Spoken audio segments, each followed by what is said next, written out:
अगर मैं आपसे कहूं कि आप अर्थ पर नहीं बने हैं, आप एक मरे हुए तारे की राख से बने हैं। आपके शरीर का हर एटम किसी न किसी तारे के अंदर पैदा हुआ था। आपका खून, आपकी हड्डियां, सब किसी स्टार की एक कहानी है। और सबसे शॉकिंग बात ये है कि जिस सूरज को आप हर दिन देखते हो वो भी किसी एक दिन मर जाएगा।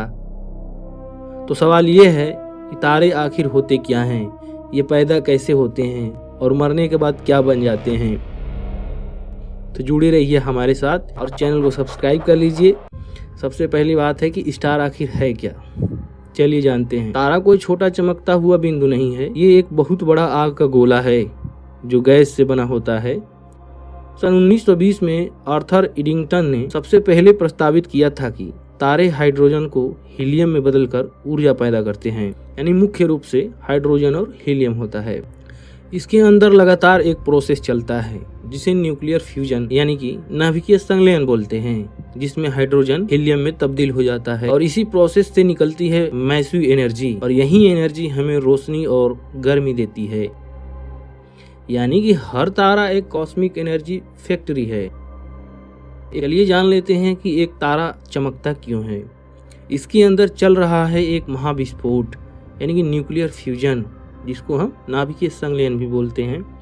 जब दबाव इतना बढ़ जाता है कि हाइड्रोजन के नाभिक आपस में जुड़कर हीलियम बनाते हैं, तब जाकर के ये सब चीजें होती हैं। यानी कि जैसे आप देख सकते हैं कि साइकिल के ट्यूब में जब आप पैम्प जो होता है उससे हवा भरते हैं, उसका निचला सिरा गर्म हो जाता है, ठीक वैसे यहाँ भी कंप्रेस होता है।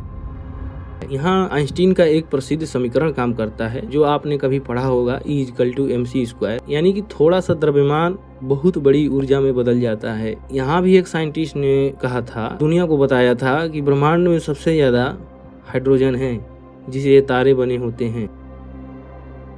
आइए जान लेते हैं कि तारों का जन्म कैसे होता है। हमारे तारे की कहानी शुरू होती है नेबुला से, जिसको आप निहारिका बोलते हैं। अंतरिक्ष के सबसे खूबसूरत हिस्से में, जिन्हें हम निहारिका कहते हैं, वहीं पर इनका जन्म होता है। ये गैस और धूल के या हाइड्रोजन गैस के विशाल बादल होते हैं। जब ग्रेविटी इन गैसों को खींचती है तो बीच में एक डेंस रीजन बनता है या सघन माध्यम बनता है और धीरे धीरे ये गर्म हो जाता है और यहीं से एक प्रोटोस्टार बनता है, यानी कि भ्रूण तारा बनता है। और जब टेम्परेचर बहुत ज्यादा हो जाता है तो फ्यूजन शुरू हो जाता है, यानी कि नाभिकीय संलयन शुरू हो जाता है और हाइड्रोजन हीलियम में बदलने लगता है और जल करके ऊर्जा पैदा करता है जो हमें तारे के रूप में दिखता है। यहीं पर विलियम हर्शेल ने 18वीं सदी में पहली बार नेबुला का कैटालॉग बनाया था। अब आइए जान लेते हैं कि स्टार की लाइफ कैसे होती है, इनकी जिंदगी कैसे होती है। हर तारे की एक जिंदगी होती है। जैसे छोटे तारे होते हैं, स्मॉल स्टार्स, वो धीरे जलते हैं और बहुत बिलियन साल तक जलते हैं। और वहीं मैसिव स्टार्स, बड़े तारे जो हैं, बहुत तेजी से जलते हैं और जल्द ही खत्म हो जाते हैं। हमारा सूरज भी उनमें से एक मीडियम स्टार है जो अभी अपने स्टेबल फेज में है।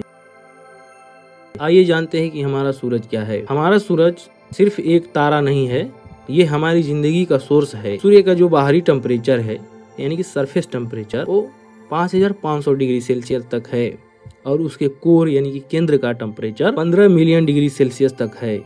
इसकी रोशनी को पृथ्वी तक आने में 8 मिनट 20 सेकेंड लगते हैं, लेकिन ये हमेशा नहीं रहेगा। ऐसा वैज्ञानिक अनुमान लगाते हैं कि 5 बिलियन साल बाद ये एक रेड जायंट बनेगा और संभव है एक दिन पृथ्वी को खत्म कर दे। यानी कि सूरज अभी अपनी जवानी फेज में है, 5 अरब साल बाद यहाँ एक रेड जायंट बनेगा और पृथ्वी को निगल जाएगा। आइए ये भी समझ लेते हैं कि आखिर स्टार का डेथ कैसे होता है, यानी कि तारे मरते कैसे हैं। जब तारों का फ्यूल खत्म हो जाता है तो जो छोटे तारे होते हैं वो रेड जायंट बनते हैं, उसके बाद व्हाइट ड्वार्फ में बदल जाते हैं, माने कि बड़े आकार में लाल रंग के जलते हुए तारे छोटे बौने आकार के सफेद स्टार में बदल जाते हैं। और जो मैसिव स्टार्स होते हैं, यानी कि बहुत दानव टाइप, बहुत बड़े स्टार्स जो होते हैं, तारे होते हैं, वो सुपरनोवा एक्सप्लोजन उनके अंदर होता है और इतना पावरफुल ब्लास्ट होता है कि पूरी गैलेक्सी चमक उठती है।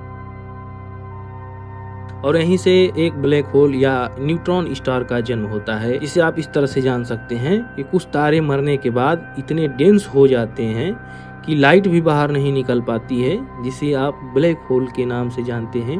या न्यूट्रॉन स्टार, जिसका एक चम्मच वजन पूरे पहाड़ जितना हो सकता है। अब हम जानेंगे कि हमारा संबंध स्टार से क्या है। अब सबसे बड़ा सच ये है कि आप तारे से बने हैं। आपके शरीर का हर एलिमेंट किसी मरते हुए तारे से आया है।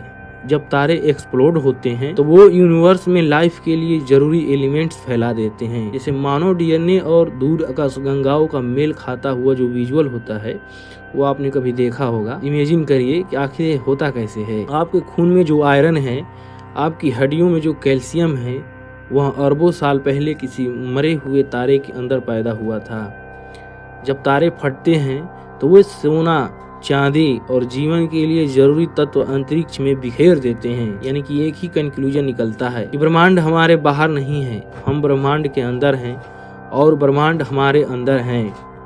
यहीं पर एक वैज्ञानिक हुए कार्ल सैगन ने कहा था, हम ब्रह्मांड का वो जरिया हैं जिससे ब्रह्मांड खुद को जान सके।